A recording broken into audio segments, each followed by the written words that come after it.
WhatsApp ti fẹ́ máa jáwó fún oníbàárà bí àwọn ojú òpó ayélujára yòókù. Wá wo bí owó ṣe lè máa wọlé sápò rẹ̀ lójú òpó náà.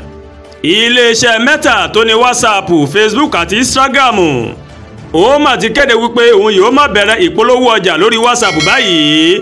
Meta ní ìgbésẹ̀ yìí ó máa wà láti jẹ́ kí àwọn tó ń ṣe fídíò tà lórí ayélujára, àwọn olókoòwò àtàwọn iléeṣẹ́ láǹfààní láti máa jèrè lórí WhatsApp báyìí.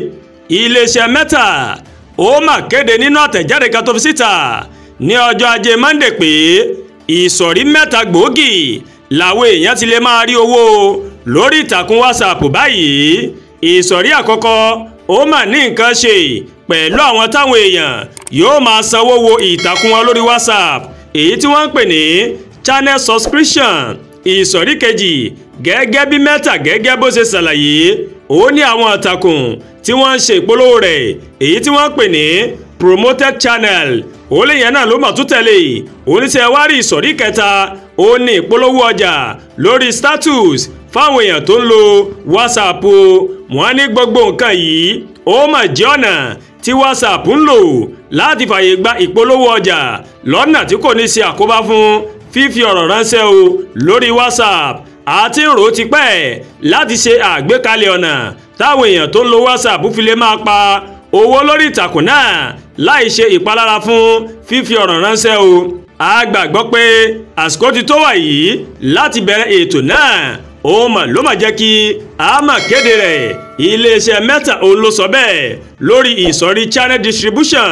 Iléeṣẹ́ Meta ó ní àwọn tó ń lo WhatsApp yóò mà láǹfààní láti máa sanwó lórí ìsọ̀rí channel subscription. Iléeṣẹ́ Meta ní àwọn tó ń lo WhatsApp yóò láǹfààní láti máa sanwó lóṣooṣù kí wọ́n lè wo oríṣiríṣi ètò tó bá wù wọ́n. Iléeṣẹ́ Meta ní àwọn èèyàn yóò máa láǹfààní láti máa gbọ́ ròyìn tó bá wù wọ́n, tó fi mọ́ ìròyìn eré ìdárayá lórí ìsọ̀rí promoted channels. WhatsApp yóò máa fáwọn èèyàn oríṣiríṣi ní ètò àti okòwò tó bá wù wọ́n láti ṣe ìpolówó rẹ̀. Èyí yóò máa jẹ́ kí ọ̀pọ̀ èèyàn máa rí ọjà tàbí nǹkan táwọn èèyàn bá ń ṣe ìpolówó rẹ̀. Iléeṣẹ́ Meta ní ìsọ̀rí ìpolówó ọjà lórí status yóò fáwọn èèyàn láǹfààní láti máa ṣe ìpolówó ọjà gẹ́gẹ́ bí ó ṣe máa ń ṣẹlẹ̀ lórí Instagram. Bákan náà ó ní Meta ní èyí yóò máa jẹ́ kí àwọn èèyàn tó ń lo WhatsApp kí wọ́n láǹfààní láti mọ̀ nípa ọjà kan tàbí òmíràn. Iléeṣẹ́ Meta ó wá fi kọ́rọ̀ rẹ̀ nínú àtẹ̀jáde tó fi síta pé àwọn èèyàn tó ń lo WhatsApp yóò mà tún láǹfààní láti ní ìbáṣepọ̀ pẹ̀lú àwọn tó bá fẹ́ ṣe ìpolówó ọjà.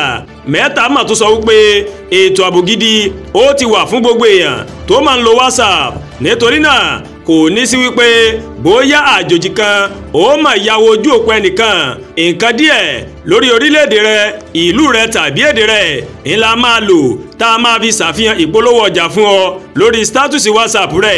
Àmọ́ a kò ní fún àwọn tó fẹ́ ṣe ìpolówó ọjà ní nọ́mbà fóònù rẹ rárá o. Iléeṣẹ́ Meta òun ló ṣàlàyé bẹ́ẹ̀. Adúpẹ́ fọlọ́run ọba o. Àdúrà Olúwatóyìn ló kàròyìn sí létí o láti kàn ní Ẹ̀yà Yorùbá World TV.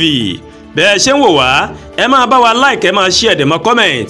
Ẹ má tún gbàgbé o láti bá wa subscribe sórí YouTube channel wa, kẹ́ wá bá wa tẹ notification bell láti lè máa máa wo ètò wa lọ́kọ̀ọ́jọ̀kan tó bá ti gorí ìkànnì yìí.